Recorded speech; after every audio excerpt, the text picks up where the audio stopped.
क्या नाम तुम्हारे एमएलए का? ये पद्माराम, रामू राम, ये तो मिलते रहेंगे, चेंज होते रहेंगे, इससे क्या फर्क पड़ जाएगा बताओ मुझे। लेकिन हनुमान बेनीवाल तो बार बार नहीं मिलेगा, 5 बार सस्पेंड हुआ विधानसभा से। ये कहता है कुर्सियां फेंक दी दादाजी ने, कहाँ फेंक दी? बेल्डिंग होती है कुर्सी, कैसे फेंक दी बताओ मुझे। मैं गया हूँ, मैं लड़ा हूँ, मुझे निकाला, 6 महीने 12 महीने बाहर रहा। चौटन की सीएचसी को जिस तरह उप जिला अस्पताल बनने के बाद बिना सहमति के बाहर ले जाने का प्रयास किया जा रहा है, मैं आपको चौटन में मुस्लिम समाज से अपील करता हूँ कि मैं आपकी पैरोकारी, आपकी हितों की हमेशा करता हूँ। मैं शेड्यूल कास्ट के लिए हमेशा लोकसभा से लेकर सड़क विधानसभा तक लड़ता हूँ। मैं 100% मुस्लिम, मैं तो उम्मीद करता हूँ मुसलमान 70% मुझे वोट दें। यहाँ क्या दिक्कत है मुसलमानों, खुद तो कैंडिडेट है नहीं उनका, मुझे दे दो, दिन में तुम्हारे गीत गाता हूँ राजस्थान के अंदर, देश के अंदर। मोदी से लड़के सड़क पर आओ, इस्लाम के वोट डाल दो रिजर्व सीटों पर। कहते हैं कि हमने देश आजाद कराया, फिर भगत सिंह ने क्या कराया? अभी मान लो चौटन में कोई आदमी कहते कि देश को मैंने आजाद कराया, कराएगा चौटन के एक आदमी ने? किसी ने कराएगा देश आजाद उन लोगों ने कराया था, हाँ योगदान हमारा था। कि जो भी दिखे गाय में और सांस फूल रही है, सड़ा भी हालत होगी, जो हार गया जो क्या होगा? खुद ही आई लाई वाके बोली, मैं तो हनुमान जी से दुखी होके भाजपा में जा रही हूँ। क्यों, मैं कांग्रेस में हूँ क्या? मैं तो खुद की पार्टी है, मैं से दुखी क्यों हो रही है? कह रही उनके काम हो रहे हैं, उनके काम तो बीजेपी में भी होंगे। मेरा कागज जब जाता है, काम रोकने की ताकत नहीं तो बीजेपी के मंत्रियों में है, मैं कांग्रेस के मंत्रियों, सबको वापस। जिस तरह मेरे जिले की नेत्री, मेरे जिले की वो नेत्री जिसके परिवार ने पूरे जीवन बीजेपी के फूल को सत्यानाशी फूल कहा था, रातों रात भाजपा में घुस गई। सब लोगों ने अखबार में पढ़ा, ये क्या हो गया? कहीं ना कहीं बात सही नहीं है। हुंकार भरी नागौर की धरती से कर्ज मुक्त किसान, फ्री बिजली, टोल मुक्त राजस्थान, सशक्त लोकायोग, बेरोजगारी भत्ता, रोजगार, प्रत्येक खेत को सिंचाई का पानी, भय मुक्त, अपराध मुक्त राजस्थान। हुंकार लाल झंडे से ट्रेन रुक जाती है, आरएलपी के झंडे से सरकारें रुक जाती राजस्थान के अंदर। मैं आपको आह्वान करूंगा, बारात है लेकिन दूल्हा नहीं है, तोरण कौन मारेगा इस बात का पता नहीं है। नेताजी आप आए और हजारों की संख्या के अंदर विराजमान युवाओं को आप संबोधित करें। अब जोरदार तालियों के साथ हनुमान बेनीवाल जिंदाबाद।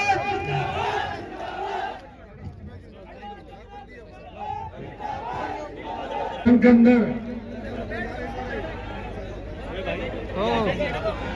जोरदार जयकारा लगाए। राष्ट्रीय लोकतांत्रिक पार्टी आरएलपी आज सप्ताह संकल्प यात्रा जिसकी शुरुआत 28 तारीख को सालासर बालाजी के स्थान से शुरुआत करी थी, बालाजी का आशीर्वाद लेके, और 2, 3, 4, 5 4 दिन से जोधपुर और बाड़मेर के अंदर आपके बीच उपस्थित हुआ। लेट चल रहा हूं और लेट का कारण भी आप समझ सकते हो कि इतना प्यार प्रेम आशीर्वाद है आप लोगों का कि हर 5 किलोमीटर 10 किलोमीटर पे मुझे रुकना पड़ता है। इसलिए रथ तो चलता है 50-60 स्पीड, रथ में आ ही नहीं पा रहा हूँ, रथ को कहीं आगे भेजना पड़ता है, कभी रथ में दिखता हूँ। मैं खुद ही, मेरी इच्छा है कि मैं आप सबके दर्शन करूं, आप सब के बीच अपनी उपस्थिति दर्ज कराऊं। और ये सत्ता संकल्प, इसको नाम क्यों दिया? सत्ता का संकल्प लेके हम इस व्यवस्था को बदलेंगे। जब 18 के अंदर पार्टी बनाई तब हमने हुंकार रैलियों के माध्यम से इस पार्टी का गठन किया। हुंकार भरी नागौर की धरती से कर्ज मुक्त किसान, फ्री बिजली, टोल मुक्त राजस्थान, सशक्त लोकायोग, बेरोजगारी भत्ता, रोजगार, प्रत्येक खेत को सिंचाई का पानी, भय मुक्त, अपराध मुक्त राजस्थान। बीजेपी को रख दो, पीछे क्या करोगे? ये कोई बीजेपी की ऐसी कोई लुटेरी दुल्हन या दूल्हा आके बैठ गया, 5 साल फिर तकलीफ पाओगे। के माध्यम से नागौर से बाड़मेर, बीकानेर, सीकर, और जब हम जयपुर पहुंचे तो डरी हुई वसुंधरा सरकार ने नौकरियों की घोषणा करी, स्टेट हाईवे टोल फ्री किए और 5 हॉर्स की बिजली माफ करी। लेकिन जैसे ही गहलोत सरकार आई, टोल वापस लगने लग गया राजस्थान के अंदर। भाइयों को लड़ने वाला नहीं। बीजेपी ने विपक्षी भूमिका नहीं निभाई। 5 साल भारतीय जनता पार्टी सोई रही और आखिरी साल के अंदर बीजेपी को याद आया कि हमें राज बनाना है, क्योंकि राजस्थान में 2 ही पार्टियां राज करी है, कांग्रेस और बीजेपी। तो बीजेपी के लोगों के पास कोई चेहरा नहीं, बारात है लेकिन दूल्हा नहीं है, तोरण कौन मारेगा इस बात का पता नहीं है। ये कोई रथ लेके किधर निकल रहा है, कोई रथ लेके किधर निकल रहा है, कोई 15 तो रथ बना रखे हैं और 200 मारुति रथों पे घूम रहे हैं। और ये कौन मुख्यमंत्री बनेगा इसका अता पता नहीं। और मोदी जी बार बार राजस्थान आ रहे हैं, क्यों आ रहे हैं? उनको गहलोत का डर नहीं है, मोदी को डर है राष्ट्रीय लोकतांत्रिक पार्टी का। वो चाहते हैं अगर वोट आरएलपी के अंदर चला गया, बीजेपी की सरकार नहीं बनेगी और राजस्थान में भाजपा की सरकार नहीं बनी तो 24 में मोदी फिर देश बने आएंगे। इसलिए बार बार हर 5 दिन बाद, 3 दिन बाद, 7 दिन बाद, कई बार तो ये स्थिति होगी कि एक स्थान पर डबल रैली रखी रेलवे मेवाड़ के अंदर, पहला है फिर चले गए और भूल से हो गया, अब तो कर लो, जब कर दिया तो नहीं तो बदले लगेंगे। तो ये हालत हो गई भाई। ये हालत किसने की? आपकी हुंकार, आपकी ललकार, आपके जोश ने। यही राजस्थान था, सीधा सा गणित होता था, एक बार कांग्रेस एक बार बीजेपी, एक बार कांग्रेस एक बार बीजेपी। यही राजस्थान है।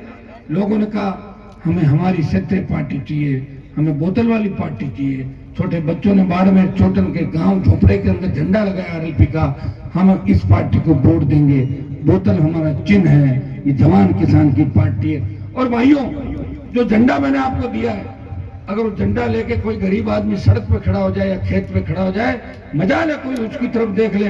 राजस्थान की सरकार भी डरती है झंडे से और देश की सरकार भी डरती है। जिस तरह लाल झंडे से ट्रेन रुक जाती है, आरएलपी के झंडे से सरकारें रुक जाती राजस्थान के अंदर। मैं आपको आह्वान करूंगा, इस बार नौजवानों को पूरी ताकत के साथ, समझ के साथ वोट करना है। और वोट क्यों करना है वो भी मैं बता दूं कि 18 के अंदर भी वोट का बहुत बड़ा अंतर नहीं था। 1,39,00,000 वोट मिले थे कांग्रेस पार्टी को, 1,36 मिले थे बीजेपी को और 80 लाख वोट मिले थे हम सबको, जिसमें आरएलपी थी, बीएसपी थी, निर्दलीय थे, बीटीपी थी, लोकदल था, कम्युनिस्ट थे, हम मिला के पहुंचे थे 80 लाख पे। अब कौन बढ़ा मुझे बताओ 5 साल में? बाकी तो कोई बढ़ा नहीं 5 साल के अंदर। मैंने उस समय 57 सीट लड़ाई, 200 लड़ा था तो 20 लाख वोट उसी टाइम में रह जाते। उपचुनाव लड़ाए राजस्थान के अंदर आरएलपी ने अपने दमखम पे, पंचायत पालिका चुनाव लड़ाए, नतीजा ये हुआ एक उपचुनाव आरएलपी जीती और 1 बीजेपी और 6 कांग्रेस पार्टी जीती। वो क्यों जीती? क्योंकि बीजेपी और आरएलपी के अंदर जब संघर्ष हुआ तो भारतीय जनता पार्टी कई जगह 4थे नंबर पे चली गई और कई जगह 3rd नंबर पे बीजेपी को संतोष करना पड़ा। आप इस गणित को समझो। जो नौजवान है पहली बार वोट करेगा राजस्थान के अंदर, उनकी संख्या कितनी है?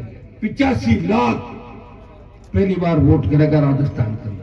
वो पहली बार वोट करेगा, भय मुक्त अपराध मुक्त राजस्थान के लिए वो सत्ता का संकल्प लेगा कि मुझे भय मुक्त अपराध मुक्त राजस्थान चाहिए, मुझे किसी अबला की चीख और पुकार नहीं चाहिए, मुझे पेपर लीक की घटना नहीं चाहिए, मुझे बजरी माफिया, भू माफिया, पर्यटन माफिया नहीं चाहिए। मुझे ऐसा राजस्थान चाहिए जहाँ डिग्री से पहले रोजगार की गारंटी हो, आत्महत्या नहीं करे हमारा बेरोजगार भाई, कोई छात्र कोचिंग संचालकों के दबाव में कोटा के अंदर सुसाइड नहीं करे, कोई किसान कर्जे के बोझ की तरह आत्महत्या नहीं करे, और जब किसान की फसल बर्बाद हो जाए तो उसे सरकार की तरफ टकटकी लगाकर नहीं देखना पड़े, और कोई नेता अगर भ्रष्टाचार करे तो लोकायुक्त उसके खिलाफ मुकदमा दर्ज करके उसे जेल की सलाखों के पीछे डाल दे। ऐसा वोट वो 85 लाख करेगा। उस 85 लाख ने अगर सही वोट कर दिया तो राष्ट्रीय लोकतांत्रिक पार्टी अकेले अपने दम पे 1 करोड़ से ज्यादा वोट राजस्थान के अंदर लेगी। जब 1 करोड़ आरएलपी लेगी तो आप देख सकते हो कि सबसे बड़ा दल कौन होगा, और नहीं भी होगा तो कांग्रेस बीजेपी से एक को 3rd नंबर पे डाल देंगे। सत्ता हिचकोले खाएगी यूं ऐसे, और जब खाएगी तो आपको पता फिर कहां जाएगी, आप भी जानते हो सारी बातें। इसलिए तैयार हो जाओ। अभी मैंने लखमील साहब को इसलिए खड़ा किया कि चोटन में मुसलमानों के बिना थर्ड फ्रंट की जीत मुश्किल है। मैं तो सही बात कहने वाला आदमी हूं, गलत नहीं कहता, इसलिए मैंने पार्टी बनाई है। भाई मैं बात वही कहूंगा जो सही है। अगर आप 30% मुस्लिम, मैं तो उम्मीद करता हूँ मुसलमान 70% मुझे वोट दें। यहाँ क्या दिक्कत है मुसलमानों, खुद तो कैंडिडेट है नहीं उनका, मुझे दे दो, दिन में तुम्हारे गीत गाता हूँ राजस्थान के अंदर, देश के अंदर। मोदी से लड़के सड़क पर आओ, इस्लाम के वोट डाल दो रिजर्व सीटों पे। भाई सीयू में तो क्या पता आप कांग्रेस पार्टी को दोगे वहां पे, और आरपी का उम्मीदवार सामने हो जाए, आधे आधे हो जाएंगे। लेकिन चोटर में मुस्लिम समाज से अपील करता हूँ कि मैं आपकी पैरोकारी, आपकी हितों की हमेशा करता हूँ। मैं शेड्यूल कास्ट के लिए हमेशा लोकसभा से लेकर सड़क विधानसभा तक लड़ता हूँ। मैं शेड्यूल कास्ट के भाइयों से भी अपील करूंगा कि आप भी भारी मतदान राष्ट्रीय लोकतांत्रिक पार्टी के पक्ष में करें, क्योंकि जो भी विधायक बनेगा वो शेड्यूल कास्ट का ही बनेगा। जाट या मुसलमान तो यहाँ से एमएलए नहीं बनेगा, क्योंकि ऐसी की रिजर्व सीट है। जब ये समाज आ जाएंगे तो तय है कि जीत आपकी होगी। आरएलपी के चिन्ह का वोट यहाँ 50,000 से शुरुआत होगी, 50,000 से शुरुआत होगी। और मुस्लिम और एसी झुक जाए जहां जहां आते हैं तो ये वोट जाएगा 75-80,000 राजस्थान के अंदर। और जिस तरह सर्व समाज तो चोटन के अंदर लंबे समय से संघर्ष कर रहा है, चोटन की सीएससी को जिस तरह उप जिला अस्पताल बनने के बाद बिना सहमति के बाहर ले जाने का प्रयास किया जा रहा है, मैं आपको आश्वस्त करता हूं कि आज मैं जिला कलेक्टर से बात भी करूंगा, सरकार से भी बात करूंगा कि इस तरह का अन्याय करने की आवश्यकता नहीं। जनता क्या चाहती है वही काम होना चाहिए। विकास जब ही माना जाएगा जब जनता चाहती है। मैं उनसे भी अपील करूंगा, जब मैं आपके साथ दुख सुख में हूँ तो मुझे जहां भी जरूरत पड़े आप मेरा साथ देना, क्योंकि भाइयों प्रदेश में लड़ने वाले नहीं बचे, इस देश में लड़ने वाले नहीं बचे।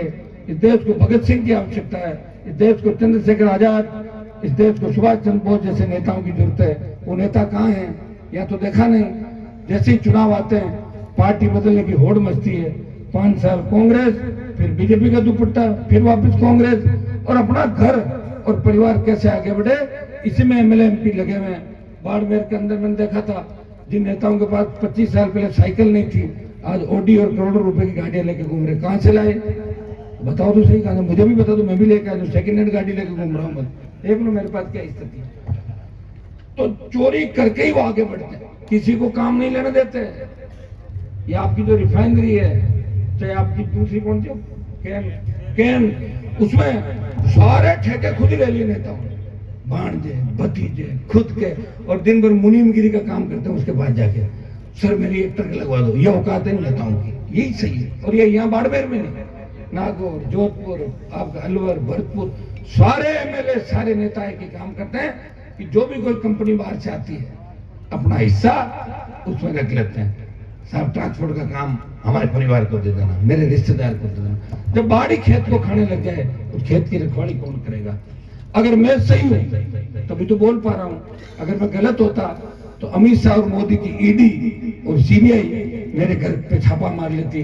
जिस तरह मेरे जिले की नेत्री, मेरे जिले की वो नेत्री जिसके परिवार ने पूरे जीवन बीजेपी के फूल को सत्यानाशी फूल कहा था, रातों रात भाजपा में घुस गई। सब लोगों ने अखबार में पढ़ा, ये क्या हो गया? कहीं ना कहीं बात सही नहीं है। फिर खुद ही आई लाइव आके बोली मैं तो हनुमान जी से दुखी होके भाजपा में जा रही हूँ। क्यों, मैं कांग्रेस में हूँ क्या? मैं तो खुद की पार्टी है, मैं से दुखी क्यों हो रही है? कह रही उनके काम हो रहे हैं, उनके काम तो बीजेपी में भी होंगे। मेरा कागज जब जाता है काम रोकने की ताकत नहीं तो बीजेपी के मंत्रियों में है, मैं कांग्रेस के मंत्रियों, सबको वापस जीतना है, समझ गया ना? तो जो वापस जीतना चाहता है वो मेरे काम करता है, और नहीं करेगा तो हट जाएगा, और हट जाएगा तो मानेगा कौन? इसलिए काम होता है। लेकिन वो मेरी वजह से नहीं गई। ईडी और सीबीआई जब ससुराल पहुंचती है, जब सास और पति से पूछताछ की बात करती है तो बड़े बड़े चले जाते हैं। ये तो एक है, हजारों चले गए इस देश के अंदर। आपने देखा हो कैसे पार्टी बदल के बात है। एक व्यक्ति है जिसने लड़ाई लड़ी, पार्टी बनाई, देश में संदेश दिया कि मैं उस राजस्थान की मिट्टी चाहता हूं जिस मिट्टी ने लोक देवता और शोरमा दिए, जिस मिट्टी ने आजादी के आंदोलन में बड़ी लड़ाइयां लड़ी, जिस मिट्टी के लाल इस भारत माता की रखवाली करते हुए सीने पे गोलियां खा के शहादत देते हैं। भाइयों, जब सेना को ठेके पे दिया तो मोदी के खिलाफ देश में कोई नहीं बोला।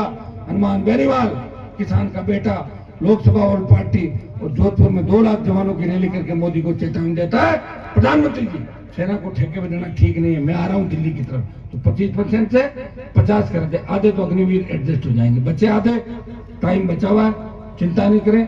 एक बार दिल्ली कूच करेंगे, मोदी को झुका देंगे। जब देश के अंदर तीनों कृषि बिल लागू हुए, देश के बड़े बड़े किसान नेता होंगे, मेरे समाज की कई तोपें होगी देश के अंदर, छुप गए, बोला आप साहब बयान दो, बोले बयान कैसे दें, हम तो पार्टी से बंधे हुए। एक व्यक्ति पहली बार लोकसभा के अंदर जाता है, उसे मंत्री बनने का मौका मिलता है, परोसी हुई थाली को छोड़ के वो किसान कौम का संकट मिटाने सड़क पर बैठता है, हाईवे जाम करता है और किसान हितों पर पुठारा गाती हूँ, इसलिए मोदी की सत्ता को ठोकर मार के अपने भाइयों के बीच लड़ने के लिए आता है। कौन सी परीक्षा लेना चाहते हो मेरी बताओ मुझे, मेरे जितनी परीक्षा कौन हर साल में 2 बार परीक्षा लेते हो, 6 माही और फिर दूसरी होगी 12 महीने वाली, हर 6 महीने में हनुमान जी चाहिए, हर कोई मुझे चुनौती दे रहा है। औकात नहीं अपने कॉन्स्टिट्यूंसी से बाहर जाने की कि हम हनुमान जी को चुनौती देते हैं, तो चुनौती दो ना, पार्टी छोड़ो, बनाओ पार्टी, फिर दो चुनौती। कांग्रेस बीजेपी में क्या चुनौती मुझे दे रहे हो? मैं तो कांग्रेस बीजेपी को हरा के 13 में निर्दलीय जीत के विधानसभा में गया, वसुंधरा को चुनौती दी, उसको भगाया, गहलोत के बेटे को हरा के उसको भी भगाया, और मोदी अमित शाह से बैठ गया। मुझे कहाँ चुनौती दे रहे हो भाई? तुम तो तुम्हारे इलाके में जीतने के लिए तो घर घर जाने लगे, लोगों के पैरों में पड़ने लगे। और एक नेता अगर मुझे कोई कह रहा था, उसको तो पता ही नहीं चलता, हाथ जोड़ता रहता है, सामने गाय भैंस आ जाए उसको भी करता। अरे पागल हो गए क्या? मैं तो उसको कोई टैबलेट तो पागल हो जाएगा, नहीं तो क्या जो भी दिखे गाय भैंस। और सांस फूल रही है, सड़ा भी हालत होगी, जो हार गया तो क्या होगा, घसीट के एम्बुलेंस में डाल के ले जाना पड़ेगा वहीं से काउंटिंग स्थल से। तो मुझे कहा से चुनौती दे, मैं तो पूरे राजस्थान के अंदर तमाम नेताओं को चुनौती दे रहा हूँ, मैं तो मोदी को चुनौती दे रहा हूँ। मुझे दे रहे हो, मुझे मत दो, पुखरा जी बेटा इनको दे दो, यही बहुत है, यही संभाल लेगा हमारा गरज साहब बेटा। हर कोई माइक पकड़ लिया, मेरे दादाजी ने ये किया, क्या नोचुला की झूठ गिरी था दादाजी? तुमने क्या क्या क्या सब जानते हैं लोग तुम्हारे, ठीक है ना? सारी 62 मिनट की सीढ़ियां चली थे इसके अंदर, पूरी दुनिया ने देखा दादाजी ने क्या और परदादाजी ने क्या किया था। नौकरी करी होगी कहीं गढ़ किले के अंदर जाके, सब जानते लोग कौन किसने क्या किया, किसने क्या किया और कौन क्या कर रहा है। मैं 5 बार सस्पेंड हुआ विधानसभा से। ये कहता है कुर्सियां फेंक दी दादाजी ने, कहाँ फेंक दी? बेल्डिंग होती है कुर्सी, कैसे फेंक दी? बताओ मुझे। मैं गया हूँ, मैं लड़ा हूँ, मुझे निकाला, 6 महीने 12 महीने बाहर रहा। ये हनुमान बेनीवाल है जिसने लड़ना सिखाया, दूसरे नेताओं को घूमना सिखाया। किसने क्या किया? एक बार विधायक बनने से नेता नहीं होता, एक बार किसी के पैर पकड़ के MP बन जाओ और उसको चुनौती दो बनाने वाले को। देखो कभी चुनौती नहीं दी जाती, 2 बार 3 बार बन जाए तब वो चुनौती देने के लायक होता है। फर्स्ट बार वाले को तो कई बार काट के हंडी चढ़ जाती है, दोबारा चढ़ती है क्या काट के हंडी? तो एक बार ही चढ़ती है। मुझे चुनौती देने से पहले उन बच्चों को मैं कहना चाहता हूँ तो मुझे चुनौती दे रहे हैं, वो 18 का चुनाव सोचे 18 में कैसे जीते थे। मैं भाई तुझे फार्म भर देता तो भाई थोड़ी चुनौती वही खत्म कर देता उस समय। उमेश जी नए थे उस समय, फिर भी टक्कर दी इन्होंने। और उमेश जी की जगह भाई तुम 18 में होता जब क्या होता बताओ मुझे? चुनौती धरी रह जाती। लोगों को क्या क्या बात की, मेरा तो CM में नंबर आ रहा है, मैं मर जाऊंगा, मुझे मारो मत, मैं धूप में हूँ, मुझे छाया में डालो, ऐसे कर करके काम निकाल लिया था। आ रहा चुनाव 23 का, पता लग जाएगा।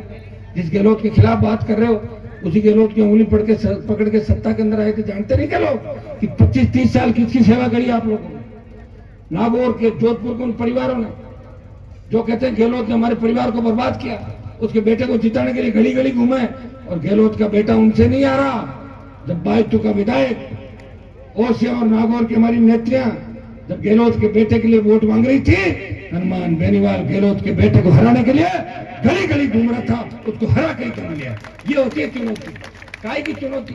5 मिनट में कोई पुलिस आ जाए, घर पे नोटिस आ जाए, हाथ जोड़ लो और बात नहीं हो, कह रहे हम वीर हैं, हमारे दादाजी ने ये क्या क्या क्या, दादाजी नौकरी कर दी किले के अंदर। सब जानते हैं लोग किसके दादाजी ने क्या किया और किसके परदादाजी ने क्या किया। भाई ये तो सब इतिहास है। और नहीं मानते हो तो मैं कागज मंगवा के तुम्हें पढ़ा दूंगा, फिर तो मान लोगे? क्या कागज भी झूठे होते हैं? अरे कागज तो सही होते होंगे जो लिखे हुए आते हैं। तो सारी बातें जानते हो, कौन कहाँ नौकरी करता था, कौन कहाँ नौकरी करता था, कौन कैसा था, क्या था, किसने आजादी की लड़ाई लड़ी। और कहते हैं कि हमने देश आजाद कराया, फिर भगत सिंह ने क्या कराया?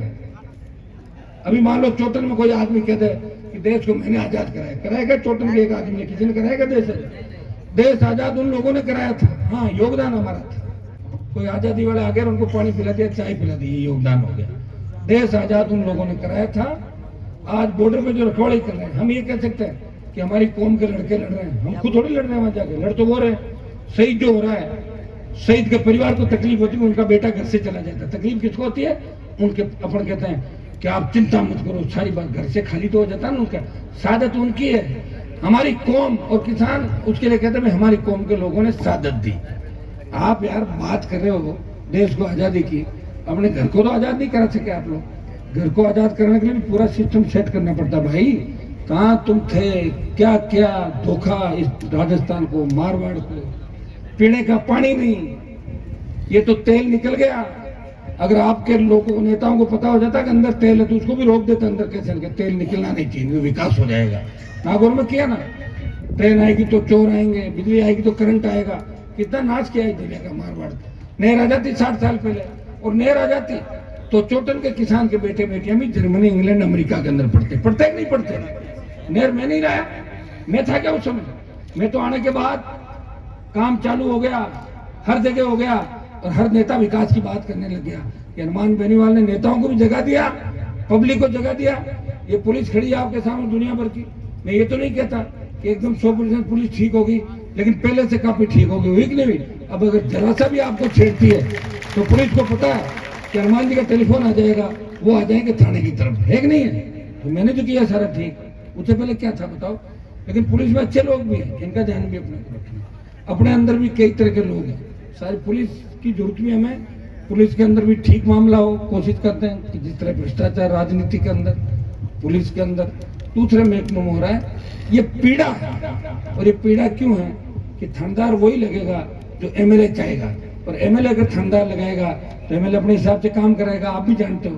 तो ये पुलिस प्रणाली को स्वतंत्र करना चाहिए स्टेट के अंदर। इस प्रणाली को अगर स्वतंत्र करते तो काफी कुछ व्यवस्था ठीक हो सकती है, डिजायर व्यवस्था खत्म होनी चाहिए। चोट वसूली, अब देखिए रात को हम घूमते हैं, ट्रक वालों को पकड़ पकड़ के किस तरह बेचारों को डंडों से मार के आरटीओ वाले गुंडागर्दी करते हैं। ये चोट वसूली खत्म हो, ये कौन खत्म करेगा? क्योंकि पैसा कमाने का सबसे बड़ा साधन तो यही है, परिवहन विभाग, सरकार यहीं से पैसा कमाती है। मैं आपको विश्वास दिलाता हूँ, आरएलपी अगर सत्ता के अंदर आई तो उन्हें तो टोल देना पड़ेगा, और उन्हें रात को चोट वसूली होगी किसी ट्रक वाले के साथ। कितना मैं विश्वास दिला सकता हूँ? न किसी जवान, न किसी व्यक्ति को भूखा सोना पड़ेगा, जवान को डिग्री और रोजगार के लिए तड़पना नहीं पड़ेगा, किसान को कर्जे के बोझ के खिलाफ आत्महत्या नहीं करनी पड़ेगी, किसी अबला नारी की चीख पुकार आपको सुनने को नहीं मिलेगी। इतना विश्वास चोटन के सर्व समाज 36 कौम के भाइयों को दिलाने के लिए आया हूँ। 18 के अंदर मैं नई पार्टी थी, नया था, उसके बाद आपने मेरा संघर्ष देखा, मेरे पार्टी के विधायकों का संघर्ष देखा, कम साधन संसाधन के अंदर भी लड़ते रहे, मैदान छोड़ के नहीं भागे, और तुम्हें जरूरत पड़ी तो आधी रात को माफिया से लड़ने के लिए पूरी ताकत और दमखम के साथ न्याय दिलाने के हर जाति को, राजस्थान के हर कोने के अंदर, चंबल के बीड़ से लेकर बाड़मेर के धोरों तक हर समाज की रखवाली करने का प्रयास किया। भाइयों, बार बार अच्छे नेता नहीं मिलते, सदियों में बहुत कम मिलते हैं, लेकिन अच्छे लोगों को संभाल के रखने की आवश्यकता। ये तो क्या नाम तुम्हारे एमएलए का? ये पद्माराम, रामू राम, ये तो मिलते रहेंगे, चेंज होते रहेंगे, इससे क्या फर्क पड़ जाएगा बताओ मुझे? लेकिन हनुमान बेनीवाल तो बार बार नहीं मिलेगा। जो वोट बोतल में जाएगा वो हनुमान की ताकत को जा रहा है। ये मुझे वोट डालोगे बोतल के 3 को वोट, आप ये मत देखो कि पद्माराम को जा रहा है या फलाना राम को जा रहा है, ढिमका राम को जा रहा है, ये मुझे जा रहा है। एमएलए से तो नाराजगी है, एमएलए तो जा रहा है, पढ़ाई तो तय है, या तो टिकट कटेगी या बुरी तरह हार जाएगा तो गया, मतलब वो तो तय है। लेकिन आ कौन रहा है? अगर बीजेपी आ रही है तो फिर मैं क्यों घूम रहा हूं? ये भी तो सोचो, आप ताली बजा रहा हो। हाँ, ये कहोगे आरएलपी आ रही है, ले आओगे क्या आरएलपी को? तो तुम कोई ले आओ तो मेरी सांस ठीक रहे। बाकी तो दिल्ली में लोग कहते हैं घूम लिया हनुमान, क्या हो गया, 20 साल हो गई घूमते हो, सीट तो 3, 5, 7 आई है, 3-4 से मन नहीं भरेगा। सीटें तो 70-80 पार चाहिए राजस्थान में। 100 पार हो जाए तो अच्छी बात, 100 पार हो सकती है, सीधी सीधी हो रही। देख लो, आप जिले देख लो, बाड़मेर, जालोर, पाली में कुछ जगह ले लो, जोधपुर, नागौर, बीकानेर, गंगानगर, हनुमानगढ़, सीकर, चूरू, झुंझुनू, जयपुर, अजमेर, भीलवाड़ा, चित्तौड़, उदयपुर, टोंक, करौली, धौलपुर, भरतपुर, अलवर। आगे 100 पार, 130 के पार जा रहे हो। उठो अपनी ताकत को पहचानो, डाल दो वोट जाके।